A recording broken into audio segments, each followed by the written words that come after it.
నమస్తే, welcome to one TV news. ముందుగా బులెటిన్లో హెడ్లైన్ చూద్దాం.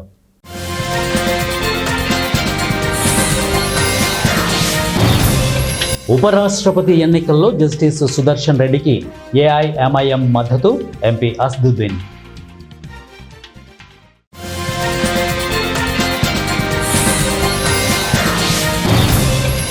ఆయిల్ పామ్ సాగులో తెలంగాణ దేశానికి హబ్, మంత్రి తుమ్మల.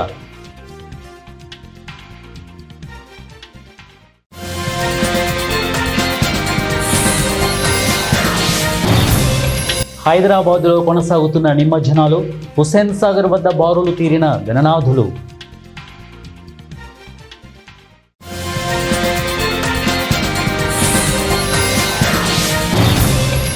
క్రికెట్ గ్రౌండ్లో పేలిన బాంబు, పరుగులు పెట్టిన ప్లేయర్లు, ఒకరి మృతి.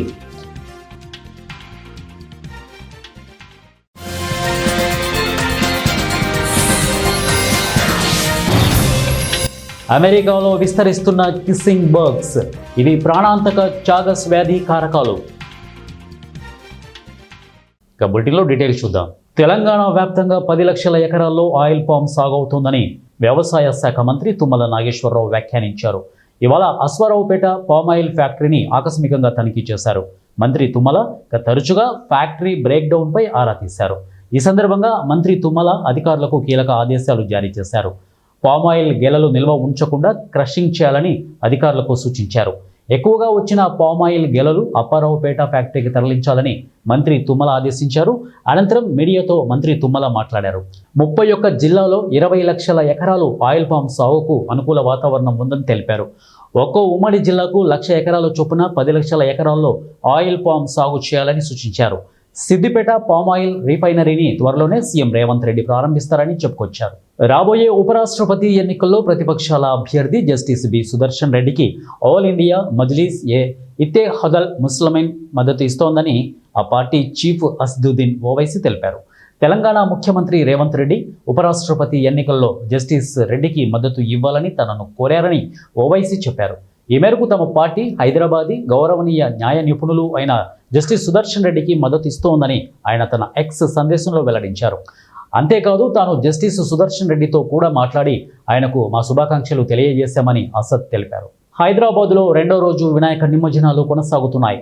హుస్సేన్ సాగర్, సరూర్ నగర్ చెరువు వద్ద గణనాథుని విగ్రహాలు క్యూ కట్టాయి. మధ్యాహ్నం వరకు గణేష్ నిమజ్జనాలు కొనసాగే అవకాశం ఉంది. నగరం నలుమూలల నుంచి నిమజ్జనం కోసం వచ్చిన గణపతి విగ్రహాలు tank bund, NTR ghat, PV Marg, secretariat ప్రాంతాల్లో బారులు తీరాయి. పాకిస్తాన్ దేశంలో విషాదకర ఘటన చోటు చేసుకుంది. క్రికెట్ మ్యాచ్ జరుగుతుండగా మైదానంలో ఒక్కసారిగా బాంబు పేలింది. ఈ ఘటనలో ఒకరు మరణించారు, మరికొందరికి గాయాలయ్యాయి. ఈ ఘటన ఖైబర్ పఖ్తూన్ఖ్వా ప్రావిన్స్లో జరిగింది. క్రికెట్ మైదానంలో పేలుడు తర్వాత చుట్టూ దట్టమైన పొగలు కమ్ముకున్నాయి. ఈ ఊహించని పరిణామంతో క్రికెట్ ప్లేయర్లు, వీక్షకులు భయంతో పరుగులు పెట్టారు. దీంతో స్వల్ప తొక్కిసలాట జరిగింది. ఇందుకు సంబంధించిన వీడియో సోషల్ మీడియాలో వైరల్ అవుతోంది. బజారు జిల్లాలోని ఖార్ తహసిల్లోని కౌసార్ క్రికెట్ మైదానంలో ఈ బాంబు పేలుడు ఘటన జరిగింది. పేలుడు తర్వాత ఆటగాళ్లు అక్కడి నుంచి పరిగెత్తుతూ కనిపించారు. వారం క్రితం ఖైబర్ పఖ్తూన్ఖ్వాలోని ఓ పోలీస్ స్టేషన్పై క్వాడ్ క్యాప్టర్ సహాయంతో దాడి చేశారు. ఈ దాడిలో ఒక పోలీస్ కానిస్టేబుల్, ఒక పౌరుడు గాయపడ్డాడు. అమెరికాలో కిస్సింగ్ బగ్స్ విస్తరిస్తున్నాయి. ఇవి నిద్రపోతున్న మనుషుల ముఖాలపై కుట్టి ఆ గాయం పరిసరాల్లో ప్రమాదకరమైన పరాన్నజీవులను విడుదల చేస్తాయి. ఫలితంగా చాగస్ వ్యాధి సోకుతుంది. దీనిని సత్వరమే గుర్తించి చికిత్స చేయకపోతే నెమ్మదిగా గుండె, జీర్ణ వ్యవస్థలు దెబ్బతింటాయి. చివరికి ప్రాణాంతక పర్యవసనాలకు దారితీయవచ్చు. అమెరికాలోని కాలిఫోర్నియా, టెక్సాస్, ఫ్లోరిడా సహా 32 రాష్ట్రాల్లో ఈ వ్యాధి సోకిన వారు ఉన్నట్లు తెలుస్తోంది. ప్రకాశం జిల్లాలో జరగనున్న ఫారెస్ట్ బీట్ ఆఫీసర్ ఎగ్జామ్కు హాజరయ్యేందుకు ప్రకాశం జిల్లా మార్కాపురం ఆర్టీసీ బస్టాండులో తెల్లవారుజాము నుండి బస్సుల కోసం దరఖాస్తుదారులైన నిరుద్యోగులు తండోపతండాలుగా వచ్చి బస్సుల కోసం వెయిట్ చేస్తున్నారు. నిరుద్యోగులకు ఆర్టీసీ అధికారులు సకాలంలో బస్సులు ఏర్పాటు చేయకపోవడంతో అభ్యర్థులు అధికారులపై అసహనం వ్యక్తం చేస్తూ ప్రత్యామ్నాయ మార్గాల కోసం అభ్యర్థులు వేచి చూస్తున్నారు. ఇదే అదునుగా భావించిన ప్రైవేటు వాహనదారులు ఏకంగా ఆర్టీసీ బస్టాండ్ ప్రాంగణానికి చేరుకొని ఒక్కొక్క టికెట్కు 400 రూపాయలు ఛార్జీ వసూలు చేస్తున్నారు. పరీక్షకు సమయానికి చేరుకోవాలి కాబట్టి ఎక్కువ ఛార్జ్ అయినా ప్రైవేటు వాహనాలలో తరలిపోతున్నారు.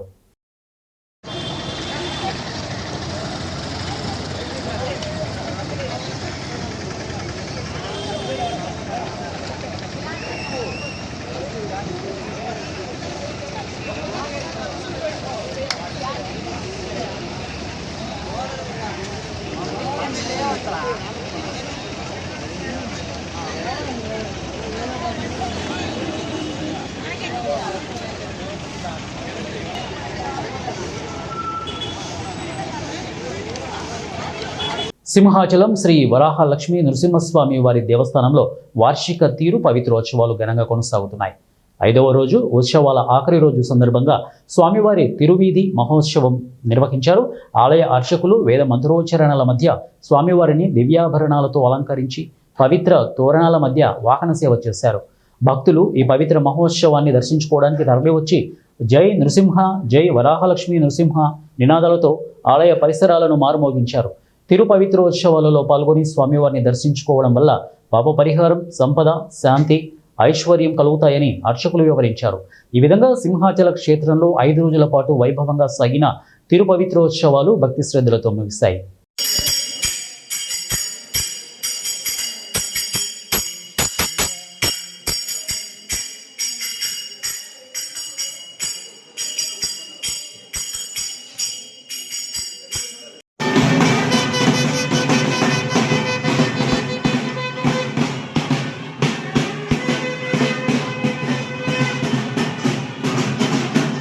నూజివీడు పట్టణంలోని కొత్తపేట శ్రీ దుర్గా మల్లేశ్వర స్వామి దేవాలయంలో వినాయక చవితి సందర్భంగా ఏర్పాటు చేసిన విఘ్నేశ్వరుడికి నిమజ్జన కార్యక్రమం ఘనంగా నిర్వహించారు. శివాలయం వద్ద ఏర్పాటు చేసిన విఘ్నేశ్వరుడికి ప్రత్యేక పూజలు చేసిన అనంతరం గ్రామోత్సవం నిర్వహించారు. రంగురంగుల విద్యుత్ దీపాల అలంకరణలు, కోలాటాలు, తీన్మారు డప్పులు, మంగళ వాయిద్యాలతో వినాయకునికి ఊరేగింపు కార్యక్రమం నిర్వహించారు. పురవీధుల్లో భక్తులు విఘ్నేశ్వరునికి నైవేద్యం సమర్పించి అన్ని విఘ్నాలు తొలగాలని హారతులు ఇచ్చారు. ఈ సందర్భంగా ఆలయ ప్రధాన అర్చకులు మామిళ్లపల్లి ఉమాకుమార్ మాట్లాడుతూ శ్రీ దుర్గా మల్లేశ్వరి వారి ఆలయం వద్ద గత 14 సంవత్సరాలుగా వినాయక చవితికి విఘ్నేశ్వరుణ్ణి ప్రత్యేక పూజలు నిర్వహిస్తున్నట్లు తెలిపారు. ఈ సందర్భంగా నిర్వహించిన వేలంపాటలో స్వామివారి లడ్డూ ప్రసాదం 54,000 రూపాయలకు అమ్ముడుపోయినట్లు తెలిపారు. 11 రోజుల పాటు వరసిద్ధి వినాయక స్వామి వారికి ప్రత్యేక పూజలు చేసి నైవేద్యం సమర్పించినట్లు తెలిపారు. దుర్గామల్లేశ్వర స్వామి దేవస్థానం కొత్తపేట నూజివీడు. ఇక్కడ దుర్గామల్లేశ్వర స్వామి దేవంత ప్రధాన అర్చక స్వామి. నా పేరు ఈ గణపతి నవరాత్రులు 11 రోజులు ప్రతి సంవత్సరం కూడా 14 సంవత్సరాల నుంచి వరుసగా ఇక్కడ దేవాలయం ముందు పెట్టి దేవాలయ ఉత్సవాలను కార్యక్రమాలన్నీ నిర్వర్తిస్తున్నారు. ఈ సంవత్సరం కూడా 14వ సంవత్సరం చక్కగా కార్యక్రమాలన్నీ కూడా 11 రోజుల పాటు పొద్దున సాయంత్రం పూజా కార్యక్రమాలను చేశారు. అలాగే అన్నదాన కార్యక్రమం, గణపతి హోమం కార్యక్రమాలు చేశారు. అలాగే ప్రజలు స్వామి వారి యొక్క వేలంపాట అన్నట్టు వేలంపాట జరిగింది. సమక్షంలో కార్యక్రమాలన్నీ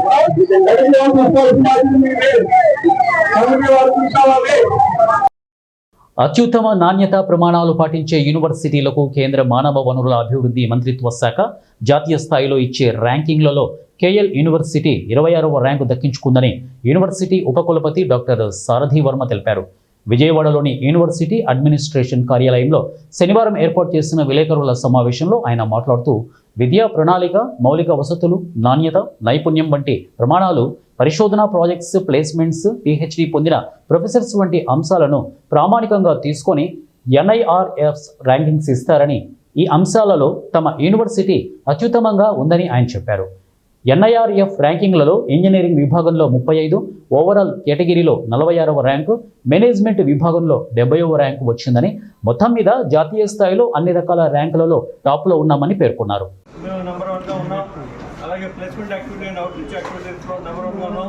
అలాగే రీసెర్చ్ యాక్టివిటీలో మేము ఆల్మోస్ట్ యూనివర్సిటీ తోటి, డిపార్ట్మెంట్ సైన్స్ అండ్ టెక్నాలజీ తోటి, innovation club, Atal incubation centre తోటి, అలాగే మన మైటీ తోటి, అలాగే ఇంటర్నేషనల్ ప్లేస్మెంట్, ఇంటర్నేషనల్ పబ్లికేషన్స్ కూడా ఆల్మోస్ట్ ఉండడం, సస్టైనబుల్ గోల్స్, గవర్నమెంట్ గోల్స్లో కూడా ఉండడం, పబ్లికేషన్స్లో, రీసెర్చ్ పబ్లికేషన్స్లో ఆల్మోస్ట్ 1 lakh పబ్లికేషన్స్ కూడా ఉండడం, సైటేషన్లో 2 లక్షల వరకు పబ్లికేషన్స్ ఉండడం, అలాగే పేటెంట్స్ కూడా ఇవాళ డిజైన్ పేటెంట్స్ అంటే 512 డిజైన్ పేటెంట్స్, అలాగే 46 రిటర్న్ పేటెంట్స్, పబ్లిష్డ్ పేటెంట్స్ 2000 వరకు ఉండడం. ఇవన్నీ కూడా రీసెర్చ్ ల్యాబొరేటరీస్ ఇక్కడ మా క్యాంపస్లో ఆల్మోస్ట్ ఒక 60 రీసెర్చ్ ల్యాబొరేటరీస్ ఉండడం, రీసెర్చ్ గ్రూప్స్ యాక్టివిటీ జరగడం. ఎన్ఆర్టీని తీసుకుని రీసెర్చ్ యాక్టివిటీలో ఒక ఫ్యాక్టర్ అవడంతో ఎన్ఆర్ఎఫ్లో స్కిల్లింగ్, రీసెర్చ్ అండ్ ప్లేస్మెంట్ యాక్టివిటీలో, అలాగే టీచింగ్ యాక్టివిటీలోను, అలాగే మన ఈ ఫ్యాకల్టీ అఫైర్స్లోను, అలాగే పర్సెప్షన్లో ఇట్లాంటిని తీసుకుని ఈ కంబైన్డ్ ఎఫర్ట్ తోటి క్యాంపస్కి ఓవరాల్ 360 డిగ్రీస్ డెవలప్మెంట్ క్యాంపస్లో ఉండడంతో ఈ ర్యాంకులు సాధించడం జరిగింది. దీనికి సహకరించిన ఫ్యాకల్టీ అందరికీ వాళ్ళ యొక్క కృషి కారణం, వాళ్ళ యొక్క కరికులం డిజైన్ కారణం. దీని అలాగే దీని యొక్క విజనరీ అండ్ సపోర్ట్ మేనేజ్మెంట్ ఎప్పుడు ఉండడం వల్ల ఈ ర్యాంక్ సాధించడం జరిగిందని తెలియజేసుకుంటూ కడప జిల్లా బద్వేలు పట్టణంలోని స్థానిక శ్రీ వాసవి కన్యకా పరమేశ్వరి దేవస్థానం నందు Vasavi club international founder Kalvakuntla Chandrasekhar Gupta జయంతి వేడుకలలో భాగంగా వాసవి క్లబ్ వనితా క్లబ్ ఆధ్వర్యంలో జర్నలిస్టులకు సన్మాన కార్యక్రమాన్ని నిర్వహించారు.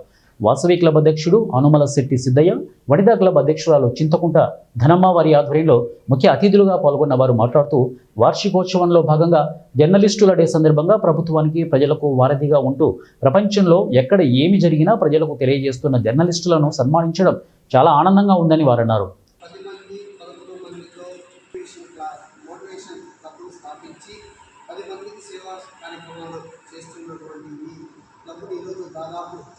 సుమారుగా 1,00,000 పైచలకు మెంబర్లను జాయిన్ చేసి ఇంటర్నేషనల్ వరకు తీసుకుని చేసినటువంటి ఈ వాసవి క్లబ్ని ఫౌండర్ గారి పేరుతో గత కొన్ని సంవత్సరాల నుంచి వారోత్సవాలు నిర్వహించడం జరుగుతుంది. ఆ వారోత్సవాల్లో భాగంగా ఒకరోజు అలా ఒక వారంలో నిర్వహించడం జరుగుతుంది. ఆ సేవా కార్యక్రమంలో భాగంగానే ఈరోజు విలేకరులకి, మీడియా సోదరులకి ప్రింట్ కానీ ఎలక్ట్రానిక్ కానీ చేయడానికి మాకు ఇంటర్నేషనల్ ఆదేశాల మేరకు లోకల్లో ఉన్న 15-16 రాష్ట్రాల్లో ఖచ్చితంగా ఇంప్లిమెంట్ జరుగుతూ ఉంది. ఇంటర్నేషనల్లో కూడా ఉన్నాయి.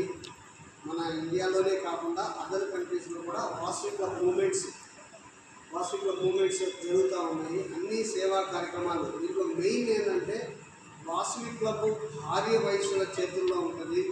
సర్వీస్ డొనేషన్స్ అన్నీ ఆర్య వైశ్యులే ఇస్తారు. సర్వీస్ మాత్రం ఆల్ క్యాస్ట్కి ఇస్తారు. 80% మన వాళ్ళు తీసుకుంటే 20% అదర్ సమాజ సేవ. అలా ఎందుకు చేయాలా? ఆ 20% కూడా మనకే ఇవ్వాలంటే ఆర్గనైజేషన్ ముందుకు నడవాలా అంటే, గవర్నమెంట్ నుంచి ఏదైనా మనకి సపోర్ట్ రావాలంటే కొంచెం మనం కూడా అన్నీ మేము అందరికీ చేస్తున్నాం. వాళ్ళకి చెప్తాం 50-60% బయటే పంచున్నాం సార్ అని. కానీ అలా కాకుండా మనకి ఎక్కువగా ఇప్పుడు మన క్లబ్లోనే ఇప్పుడు రుణాలు, వడ్డీ లేని రుణాలు ఇస్తున్నాం. ఎవరికి ఇస్తున్నాము? ఓన్లీ ఆర్య వయసుకి ఇస్తాం. ఇట్లాంటివన్నీ ప్రజలుగా క్లోజ్ చేసుకోవాలి. అలాగే ఇప్పుడు వరలక్ష్మి గారు ఈకేఎస్పీ గురించి మాట్లాడారు. ఈకేఎస్పీ అనేది మనం ఎంత సేవ చేస్తా మనకి ఏదైనా ప్రమాదం జరిగితే మన కుటుంబానికి ఏంటి భరోసా అనే ఉద్దేశంతో 2013 సంవత్సరంలో ఐతారామ గారు ఉన్నప్పుడు ఈ కార్యక్రమం ఏర్పాటు చేశారు. దీంట్లో ఏ వ్యక్తి అయితే సేవ చేస్తారో, ఏ వ్యక్తి క్లబ్లో మెంబర్షిప్ ఉన్నారో ఆ వ్యక్తి పేరుతో ఈకేఎస్పీ స్కీమ్ వస్తుంది. ఈకేఎస్పీ స్కీమ్ చేరాలంటే 3,000 రూపాయలు డబ్బులు కట్టాలి. 1,000 రూపాయలు ఫిక్స్డ్ డిపాజిట్ ఉంటుంది. 2,000 రూపాయలు మన అకౌంట్లో సెల్ ఫోన్లో ఛార్జింగ్ మాదిరి ఉంటుంది. ఏ వ్యక్తి అయితే చనిపోతారో మన రాష్ట్ర ఈ గ్రూప్లో ఉన్న వాళ్ళే ఈ 10 మంది ఉంటారు, 10,000 మంది ఉంటారు. 10,000 మంది చనిపోతారో ఆ చనిపోయిన కుటుంబానికి మిగతా 9,999 మంది 100 రూపాయల దగ్గర మన డబ్బులు కట్టేసి వస్తుంది. ఆ విధంగా ఒకప్పుడు మన బద్వేలు పట్టణంలో దాదాపు 100 మంది ఉన్నారు. కొందరు అవగాహన లేక, కొందరు చచ్చిపోతే లెక్క వస్తుంది అనే కొన్ని అపోహల వల్ల బద్వేలు పట్టణంలో కనీసం 5-6 మంది ప్రస్తుతం యాక్టివ్గా ఉన్నారు. నేను 2013లో చేరాను. ఇప్పటికీ నా దగ్గర నుంచి 65,000 రూపాయలు డబ్బులు వెళ్ళిపోయింది. ఈ 12 సంవత్సరాలకు 65,000 రూపాయలు డబ్బులు వెళ్ళిపోయింది అనుకోవాల్సిన అవసరం లేదు. 650 కుటుంబాలకు మనం సహాయం చేశాము, మనం 100 రూపాయలు సహాయం చేశాము అని అనుకోవాలి.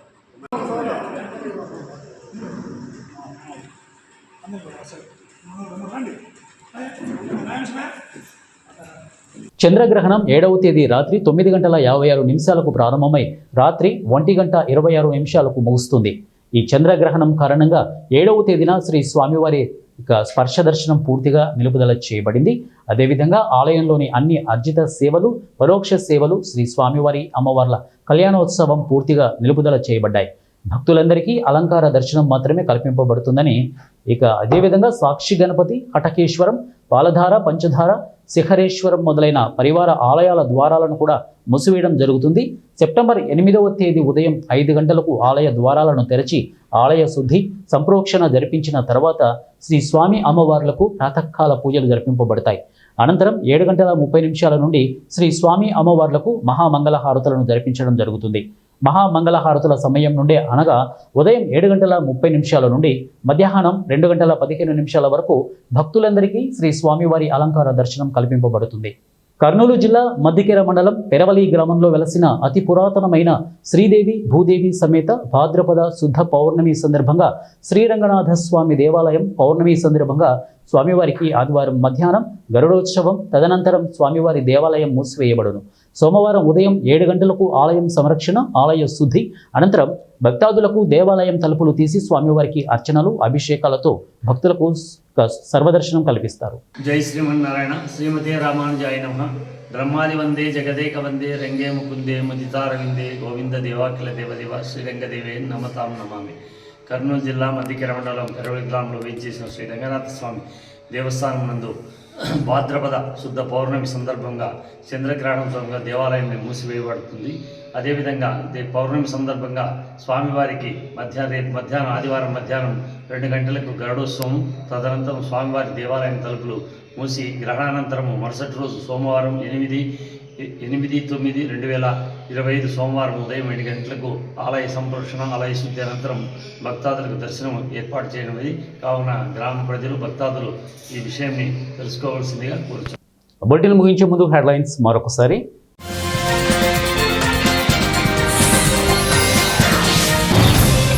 ఉపరాష్ట్రపతి ఎన్నికల్లో జస్టిస్ సుదర్శన్ రెడ్డికి ఏఐఎంఐఎం మద్దతు, ఎంపీ అసదుద్దీన్.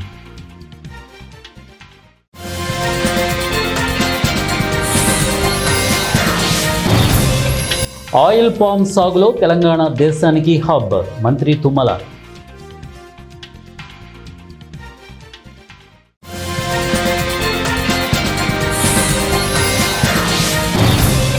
హైదరాబాద్లో కొనసాగుతున్న నిమజ్జనాలు, హుస్సేన్ సాగర్ వద్ద బారులు తీరిన గణనాథులు.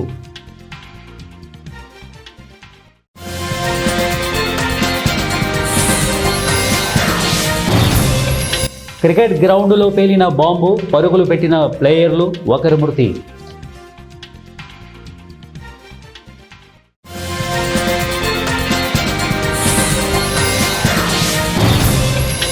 అమెరికాలో విస్తరిస్తున్న కిస్సింగ్ బర్గ్స్, ఇవి ప్రాణాంతక చాగస్ వ్యాధి కారకాలు.